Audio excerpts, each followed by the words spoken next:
तो प्यारे साथियों, आज हम विज्ञान और मापन के जो भी प्रश्न उत्तर है जो चैप्टर में, मैं उन सभी प्रश्नों का उत्तर मैं इस वीडियो में पूरा करने वाला हूं। तो वीडियो को ध्यान से देखिए और अंत तक देखिए। चलिए वीडियो को शुरू करते हैं। प्यारे साथियों, उससे पहले मैं कहना चाहता हूं कि अगर आपने अभी तक हमारे चैनल को सब्सक्राइब नहीं किया है तो चैनल को सब्सक्राइब कर लीजिए और अपने दोस्तों के साथ शेयर कर दीजिए, क्योंकि मैं ही ऐसी ही रेगुलर वीडियो बना करके आपको प्रोवाइड करवाता हूं और बहुत ही कॉन्सेप्ट क्लियर करके बताता हूं। तो चैनल को सब्सक्राइब जरूर कीजिए। तो हम ये जो चैप्टर है मैं इसको पढ़ा दिया था, विज्ञान और मापन, जिसमें हमने सारे कुछ डिस्कस किए हैं। विज्ञान किसे कहते हैं, विज्ञान की कितनी शाखाएं होती है, मापन क्या है, ये सब मैंने बता दिया है। तो अगर आपने अभी तक हमारे चैनल पर जाकर के वीडियो नहीं देखा है तो वीडियो को डिस्क्रिप्शन में मैं लिंक दे दिया हूँ, है ना, उसको जाकर आप देख सकते हैं। तो चलिए आज हम करने वाले हैं, जो भी इसमें प्रश्न दिए गए थे मैं उन सभी प्रश्नों का उत्तर करने वाला हूँ। ठीक है, तो चलिए सबसे पहला प्रश्न जो इसमें है, जो वस्तुनिष्ठ प्रश्न था, वो प्रश्न नंबर 1 है। कहता है कि मापन मुख्य रूप से एक प्रक्रिया है, तो वो कैसा प्रक्रिया है? तो इसका सही उत्तर जो होगा वो होगा तुलनात्मक, यानी तुलना करने की प्रक्रिया है। ठीक है, तो इसका राइट आंसर क्या हो जाएगा? तो इसका राइट आंसर होगा तुलना करने की। ठीक है, जो मापन मुख्य रूप से एक प्रक्रिया है वो क्या है? तो तुलना करने की एक प्रक्रिया है। तो इसका राइट आंसर क्या हो जाएगा? तुलना करने की। अब वहीं जो दूसरा प्रश्न है, कह रहा है कि किसी राशि के परिमाण की पूर्ण विवरण के लिए आवश्यक है। तो क्या आवश्यक है? तो इसका सही उत्तर जो होगा वह है मात्रक और संख्यांक दोनों। तो इसका राइट आंसर मात्रक और संख्यांक हो जाएगा। कोई कोई भी राशि के परिणाम के पूर्ण विवरण के लिए क्या आवश्यक है? पूर्ण विवरण, परिणाम के पूर्ण विवरण के लिए मात्रक और संख्यांक दोनों आवश्यक है। हमने पढ़ाया भी है, जो क्या होते हैं, मात्रक और जो संख्यांक होते हैं, दोनों ही परिणाम के विवरण के लिए आवश्यक होता है। तो इसका राइट आंसर हो जाएगा मात्रक और उसका सांख्यांक। ठीक है, तीसरा प्रश्न कह रहा है कि एसआई मात्रक यानी एसआई यूनिट में कितने आधारी मात्रक हैं? कितने आधारी मात्रक हैं? तो उसमें 7 होते हैं। एसआई मात्रक जो होते हैं, एसआई यूनिट जो होता है उसमें 7 आधारी मात्रक होते हैं। तो इसका राइट आंसर 7 हो जाएगा। चौथा प्रश्न कह रहा है कि इसमें कौन आधारी राशि नहीं है? तो ऑप्शन होगा, तो ऑप्शन में इसमें जो वेग है वो आधारी राशि नहीं है ना, आधारी राशि ये वेग नहीं होता है। तो इसका राइट आंसर ये होगा। ठीक है, आगे समझिए जो कि प्रश्न 5वां नंबर प्रश्न है। कह रहे 1 केजी बराबर होता है। तो 1 केजी बहुत ही सिंपल है, यानी 1000 ग्राम के बराबर होता है। तो इसका राइट आंसर हो जाएगा। अब देखिए यहाँ रिक्त स्थानों की पूर्ति करना है। तो चलिए रिक्त स्थानों की पूर्ति में सबसे पहला जो प्रश्न है, कह रहा है कि ऊष्मा का एसआई मात्रक। तो ऊष्मा का एसआई मात्रक क्या होता है? जूल होता है। तो इसका राइट आंसर क्या हो जाएगा? जूल। ठीक है, दूसरा प्रश्न कह रहा है कि 1m² बराबर, तो ये 1m² बराबर क्या होता है? 10⁻6 mm² होता है। तो इसका आंसर राइट आंसर हो जाएगा। प्रश्न नंबर 3 कह रहा है कि राशियां वे हैं जो स्वतंत्र मानी जाती हैं। तो यहाँ पे क्या हो जाएगा? स्वतंत्र, है ना, इसका राइट आंसर हो जाएगा। वहीं चौथा कह रहा है कि वेग एक व्युत्पन्न राशि है। ठीक है, तो इसका राइट आंसर यहाँ पे है व्युत्पन्न राशि। वहीं पांचवा है जो कह रहा है कि तीव्रता, ज्योति तीव्रता का आधारी एसआई मात्रक क्या होता है? तो कैंडेला होता है। इसका राइट आंसर कैंडेला हो जाएगा। ठीक है, आगे छठा है, कह रहा है कि 1 ग्राम बाई सेंटीमीटर क्यूब। तो इसका हो जाएगा answer 1000 KG by M cube. ठीक है, सातवां नंबर है, कह रहा है कि दाब का एसआई मात्रक पास्कल कहलाता है, यानी 1 पास्कल बराबर एन 1 बाई m² हो जाएगा। वहीं आठवां जो है, कह रहा है कि 1 कैल CAL बराबर क्या हो जाएगा? तो इतना जूल होता है, 4.186 जूल होता है। तो ये आठों प्रश्न है जो तो बहुविकल्पीय रिक्त स्थान था ये। अब यहां से समझिए अति लघु उत्तरीय प्रश्न, है ना, जिसमें अति लघु में जिसमें सबसे पहला प्रश्न दिया गया है, कह रहा है कि विज्ञान क्या है ना, विज्ञान किसे कहते हैं, यानी साइंस क्या होता है, व्हाट इज साइंस? तो साइंस का डिफिनेशन बहुत ही आसान है और बहुत ही सिंपल है, जो हमने आपको एक्सप्लेनेशन वीडियो में भी बताया है। तो इसका सही उत्तर है, कह रहे कि सावधानी पूर्वक और क्रमबद्ध तरीके से किए गए प्रयोगों और परीक्षणों द्वारा प्राप्त ज्ञान को ही हम विज्ञान कहते हैं। मतलब जो सावधानी पूर्वक और क्रमबद्ध तरीके से जो क्या किया जाता है, प्रयोग किया जाता है और परीक्षण किया जाता है, उसी ज्ञान को हम क्या कहते हैं? विज्ञान कहते हैं। तो इसका राइट आंसर हो जाएगा। ठीक है, अगला वीडियो यहाँ अगला जो क्वेश्चन है, कह रहा है कि भौतिक राशियां कितने प्रकार की होती है? भौतिक राशियां जो होता है कितने प्रकार का होता है और उसका नाम लिखना है। तो भौतिक राशियां, प्यारे बच्चों, भौतिक राशियां जो होता है वो 2 प्रकार का होता है ना। कितने प्रकार के?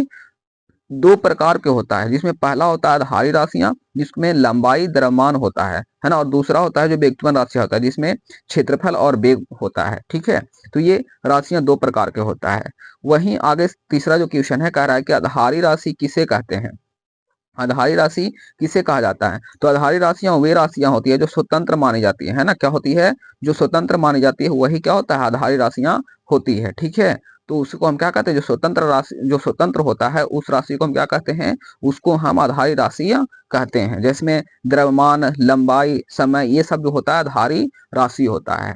ठीक है, आगे समझिए चौथा कह रहा है कि व्युत्पन्न राशियां क्या है, तो व्युत्पन्न राशियां वे राशियां होते हैं, वे मात्रक जिन्हें आधारी मात्रकों के पद में व्यक्त किया जाता है। मतलब जो आधारी मात्रक के रूप में जो व्यक्त किया जाता है उसी को हम क्या कहते हैं, व्युत्पन्न राशि कहते हैं, है ना। जिसका उदाहरण होता है क्षेत्रफल, है ना, वेग, दूरी, ये सब जो होता है क्या होता है, व्युत्पन्न राशियां के उदाहरण है। पांचवा नंबर प्रश्न कह रहा है कि आधारी मात्रक किसे कहते हैं, तो आधारी मात्रक वह मात्रक जो किसी अन्य मात्रक पर निर्भर नहीं रहता है ना, इसको याद रखना है कि नहीं रहता है। आधारी मात्रक क्या होता है, जो वह मात्रक होता है जो किसी अन्य मात्रक पर क्या होता है, नहीं निर्भर रहता है ना, वो किसी अन्य मात्रक पर निर्भर नहीं रहता, उसी को हम क्या कहते हैं, आधारी मात्रक कहते हैं। तो इसका यही राइट आंसर हो जाएगा। जिसमें जिसमें उदाहरण दिया गया है कि जो लंबाई है, द्रव्यमान है, समय, विद्युत धारा, ताप, ये सब जो होता है क्या होता है, आधारी आधारी मात्रक है। ये सब इसके उदाहरण आधारी मात्रक के। ठीक है, अगला प्रश्न देखिए, कार्य छठा कार्य की मात्रकों की पद्धति से क्या तात्पर्य है, तो मात्रकों की पद्धति से तात्पर्य यह है कि यह नियमबद्ध प्रणाली है जिसमें सभी राशियों का मानक मात्रकों में मापा जाता है ना, किसी में मापा जाता है, तो इसमें मानक मात्रकों में मापा जाता है, राशियों को मानक मात्रकों में मापा जाता है, तो उसको हम क्या कहते हैं, मात्रकों की पद्धति कहते हैं, नहीं उसका तात्पर्य यही होता है। सातवां नंबर प्रश्न है, करे रेडियन और स्टेरिडियन किसके मात्रक हैं, तो इसका राइट आंसर हो जाएगा रेडियन कोण की माप, है ना, जो रेडियन है वो कोण की माप का वो मात्रक है, और वहीं स्टेरेडियम जो है ठोस कोण की माप है। ठीक है, तो इसका राइट आंसर ये हो जाएगा। आठवां है, आठवां नंबर प्रश्न कह रहा है कि एक नैनोमीटर कितने मीटर के बराबर होता है, तो एक नैनोमीटर जो होता है 10⁻⁹ मीटर के बराबर होता है। ठीक है, वहीं नौवां नंबर प्रश्न कह रहा है कि प्रकाश वर्ष क्या है, तो प्रकाश वर्ष वह दूरी है जो प्रकाश एक वर्ष में तय करता है, जो एक वर्ष में जो दूरी तय करता है प्रकाश, उसी को हम प्रकाश वर्ष कहते हैं। तो इसका राइट आंसर यह हो जाएगा। अब चलते हैं लघु उत्तरीय प्रश्न का, है ना, जिसमें सबसे पहला प्रश्न है, कह रहा है कि किसी राशि के परिणाम के पूर्ण विवरण के लिए किन बातों का ज्ञान आवश्यक होता है। ठीक है, उदाहरण दें, तो किसी भी राशि के परिणाम के लिए संख्याओं और मात्रक दोनों आवश्यक होते हैं। जैसे उदाहरण के लिए लंबाई, तो लंबाई कितना होगा, 5 मीटर हो जाएगा। तो ये क्या हो गया, किसी भी राशि के पूर्ण विवरण के लिए क्या होता है, दो चीज होता है बहुत ही आवश्यक, जिसमें पहला होता है संख्यांक और दूसरा होता है मात्रक। ठीक है, जैसे में अगर बोले लंबाई, तो लंबाई अगर मापना है तो किस में मापेंगे, तो मीटर में मापेंगे, जैसे 5 मीटर हो गया। ठीक है, तो यही इसका क्या हो जाएगा, राइट आंसर हो जाएगा। दूसरा जो है कह रहा है कि आधारी और व्युत्पन्न राशियां किसे कहते हैं, उसके उदाहरण भी देना है। तो समझिए यहाँ कि वैसे राशियां जो होती है वो क्या होती है, स्वतंत्र होती है, उसको हम आधारी राशि कहते हैं, है ना। आधारी राशियों की संख्या क्या होती है, 7 होती है। जैसे लंबाई, समय, द्रव्यमान, ये सब जो है क्या है, आधारी राशियां हैं। वही जो व्युत्पन्न राशि होती है किसे कहते हैं, तो वे राशियां जो क्या होती है, किसी राशि पर निर्भर, है ना, आधारी राशि पर निर्भर रहता है, सॉरी, है ना, क्या बोला गया है कि वैसे राशि जो आधारी राशि पर निर्भर रहती है उसे व्युत्पन्न राशि कहते हैं। मतलब ये जो क्या होता है, जो व्युत्पन्न राशि होता है क्या, उस पर आधारी राशि पर निर्भर रहता है, उसी को हम व्युत्पन्न राशि कहते हैं। जैसे अगर बोले क्षेत्रफल, वेग, बल, दाब, क्षेत्रफल, ये सब जो है किस पे है, तो इस पर जो ये जो है आधारी राशि पर ये क्या है, डिपेंडेंट है, निर्भर है। ठीक है, तो इसका राइट आंसर ये हो जाएगा। अब एक वो है यहाँ पे दीर्घोत्तरीय प्रश्न, जिसमें पहला प्रश्न बोला है कि एसआई मात्रक, ये SI यूनिट के संकेताक्षरों को लिखते समय हमें ध्यान देने योग्य किन्हीं 3 बातों का उदाहरण सहित उल्लेख कीजिए, है ना। तो इसका राइट आंसर हो जाएगा, कार्य के संकेताक्षरों छोटे या बड़े अक्षरों से भिन्नार्थी होते हैं, यानी भिन्न होते हैं। जैसे उदाहरण के लिए लिखें तो मीटर, है ना, तो मीटर एम मेगाग्राम, है ना, नहीं नहीं, है ना, एम का कोई प्रयोग नहीं होता है। ठीक है, एम का कोई प्रयोग नहीं, जैसे एम बराबर मीटर होता है, एम का मेगाग्राम नहीं, ऐसा कुछ नहीं होता है। तो इसके लिखने के लिए जो होते हैं संकेताक्षरों को छोटे या बड़ों से भिन्नार्थी होते हैं। ठीक है, तो इस तरीके से जैसे लिखेंगे तो किसी भी मीटर को जो लिखेंगे छोटे अक्षर में ही लिखते हैं, तभी उसका अर्थ होता है। तो इसलिए एसआई यूनिट को संकेताक्षरों में लिखना ध्यान देना होता है, क्योंकि अगर आप नहीं ध्यान देंगे तो बड़ा में अगर लिख दिएंगे इस प्रकार से, तो इसका मतलब कुछ नहीं होता है, ठीक है। तो इसीलिए ध्यान से देना होता है हमको संकेताक्षरों का। वहीं दूसरा जो बताया है, बोले कि संकेताक्षर के बाद कोई अंक नहीं लिखा जाता है ना, संकेताक्षर के बाद कोई अंक नहीं लिखा जाता है। जैसे उदाहरण के तौर पे देखिए 5 मीटर है ना, तो 5 मीटर क्या सही है, पर 5m² सही है ना। ये सब जो क्या है, ये सब जो है लिखा जाता है, ठीक है। यानी संकेताक्षर के बाद कोई अंक नहीं लिख सकते हैं, संकेताक्षर के बाद क्या होता है, कोई अंक नहीं लिख सकते हैं, ठीक है। वहीं जो है लास्ट का है, संकेताक्षर में कोई पूर्ण विराम नहीं लगाया जाता है, ठीक है। इसमें जो संकेताक्षर होते हैं इसमें कोई पूर्ण विराम नहीं लगाया जाता है, ठीक है। तो ये इसका क्या हो जाएगा, जो है ये सब संकेताक्षर को लिखते समय हमको ये 3 बातों को ध्यान रखना है, ठीक है। तो आई होप आपको ये वीडियो समझ आया होगा और आपको हेल्पफुल लगा होगा। अगर वीडियो अच्छा लगा है और हेल्पफुल आपको लगा है तो प्लीज़ वीडियो को लाइक करें और शेयर करें। अगर इसका पीडीएफ चाहिए तो हमें कमेंट करके ज़रूर बताएं, मैं आपको फ्री में इसका पीडीएफ जो है प्रोवाइड करवा दूंगा। तो वीडियो को अंत तक देखने के लिए बहुत बहुत धन्यवाद। फिर मिलते हैं एक वीडियो में नए टॉपिक के साथ। तो बहुत बहुत धन्यवाद।